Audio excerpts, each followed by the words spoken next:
The tax that generates the most revenue around the world is the income tax. Yet, when Benjamin Franklin said the only certainties in life are death and taxes, the income tax didn't exist. That's because the enabling systems required for the effective implementation of an income tax didn't come about until a couple hundred years ago. By the end of this video, you'll know exactly what an income tax is by looking at what ancient governments taxed and why it wasn't income. You'll know the systems that were needed to enable the income tax, and I'll reveal how future technology could enable entirely new taxes. We often think that designing good policies is a static exercise, that the best policies will always be the best policies, despite any changing circumstances. The example of the enabling systems for the income tax is a great reminder that different policies will be available depending on a multitude of other factors, including technological advancement. By the way, if this is your first time watching, I'm Seamus. I've spent the past decade working in Canada's public service, after studying both public policy and economics. I make videos to help you better understand how public policies are made and what their real impact is. My primary area of focus throughout my education was tax policy, so I'm really excited to dive into this video.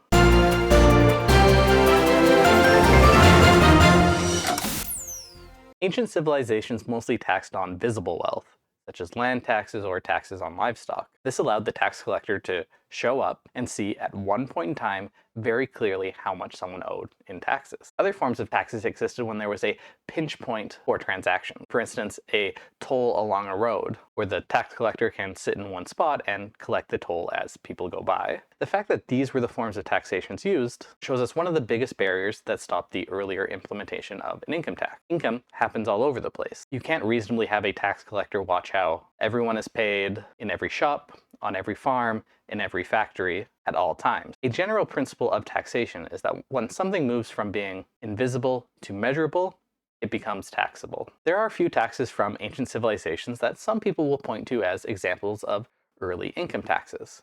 However, they weren't true income taxes. So let's look at those. Starting with ancient Egypt. They had a tax where all farmers had to contribute 10% of their agricultural output to the government. Well, it can make sense to think of this as an income tax, because if a farmer is only producing crops, then by taking 10% of their crops, you are effectively taking 10% of their income. However, it's not really a true income tax because what it's taxing is production, not income. And it excludes all other forms of income, such as those from merchants, soldiers, and scribes. Analytically, it's actually a lot more like a 10% sales tax on agricultural production, where the producer has to pay the tax up front before they even sell their goods. Another example people often point to is Roman taxes, such as the collatio lustralis, forgive my Latin, which was a fee that anyone who earned an income had to pay. Again, this is related to the earning of income, but isn't an income tax itself. It was a fee that targeted people who earned income, but because it's a flat fee rather than a percentage of income, it's not really an income tax. It's just a license to do business. So now that we've seen what an income tax isn't, let's get into what is required for us to consider something a true income tax. First, it must tax income itself. The tax base is the actual income earned, the wages, salaries, investment returns, etc. The tax base is not a proxy for income, like visible wealth. Second, it must apply proportionally to the amount of income earned.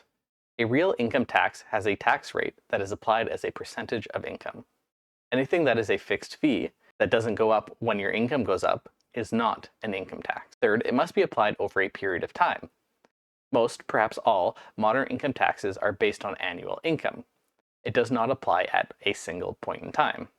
For example, if you tax someone when they make a sale, yes, that is income, but it's more accurately classified as a sales tax. You can start to see here, though, why many thinkers in this space consider an income tax conceptually the same as a sales tax. Fourth, it is paid by individuals, households, or families. This is mostly to distinguish it from a business profit tax. I say that it could be households or families because of policies like income splitting, which essentially treat the usually spouses or family as one taxable entity. Even though income taxes weren't possible, great thinkers like Aristotle, who discussed the idea of contributions based on ability, and Adam Smith, who discussed taxes based on wages, had been discussing the idea of an income tax for centuries. So with great thinkers talking about the idea, why wasn't it until 1799 that we get the first truly accepted income tax? It was because of logistical constraints. It's also worth mentioning that governments had much lower budgets before the 1800s. So some will make the argument that there was no income tax simply because governments didn't need to collect it, but that they very well could have. That is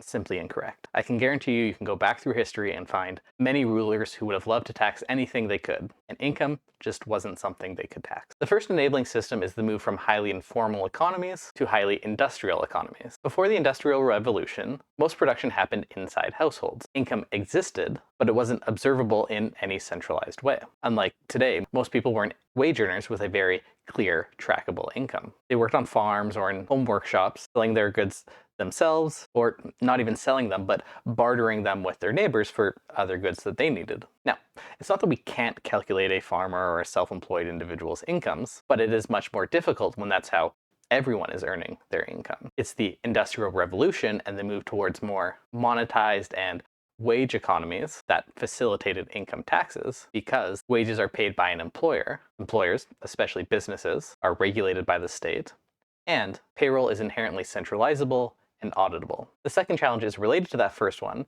and it is the lack of widespread record keeping. When everyone is getting paid cash without any paper trail, it's as if everyone is getting paid under the table. There are no profit and loss statements, no payroll books, and no ledgers to audit. The breakthrough for this was the widespread adoption of modern accounting practices. As global trade expanded and corporations got bigger between the 16th and 18th centuries, record keeping became more standard, and in the 19th century, governments began requiring it for custom duties, corporate charters, and bankruptcy laws. With detailed accounting of business spending, consistent payroll records existed, and financial data in general became more traceable. With industrial era payroll systems, the income tax became possible because we no longer had to rely upon universal honesty or universal surveillance. With standardized accounting systems, governments could verify income using ledgers rather than just trusting self-reporting or resorting to mass surveillance.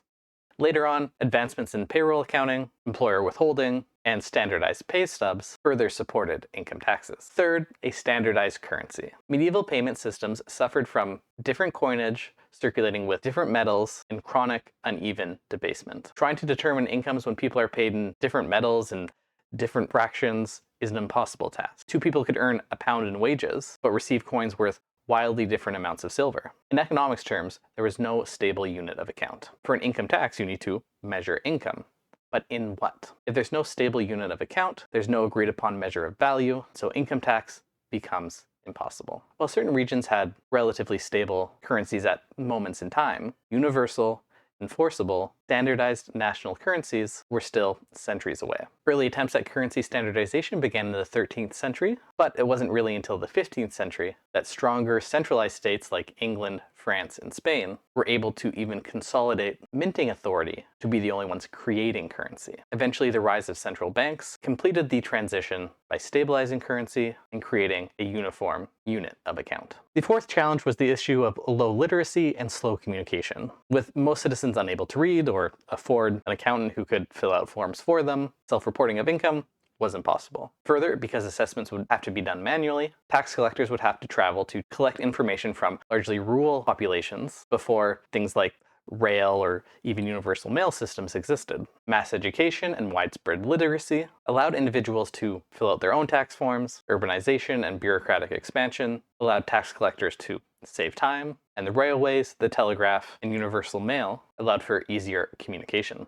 This greatly facilitated the administration of the income tax. Finally, identification and population registries. Before the 18th century, few governments could identify all of their citizens. They didn't know who existed in their country, where they lived, or whether they moved last month. It's hard to implement an income tax when you don't know who's supposed to be paying the tax. It wasn't until civil registries, census data, and other documentation became more available and reliable that it became possible to attach incomes to specific people. These developments happened earliest in Europe, but equivalent transitions, industrialization, standard accounting, currency stabilization, literacy, and population registries, were preconditions in every region that later adopted income taxes. States around the world only implemented income taxes when similar administrative and economic infrastructure emerged. Some societies like Imperial China or Tokugawa Japan had early forms of literacy, population registries, and administrative capacity. However, all 5 of these are required at the same time for an income tax to be implemented. This video showed how income taxes only became possible starting in the 19th century.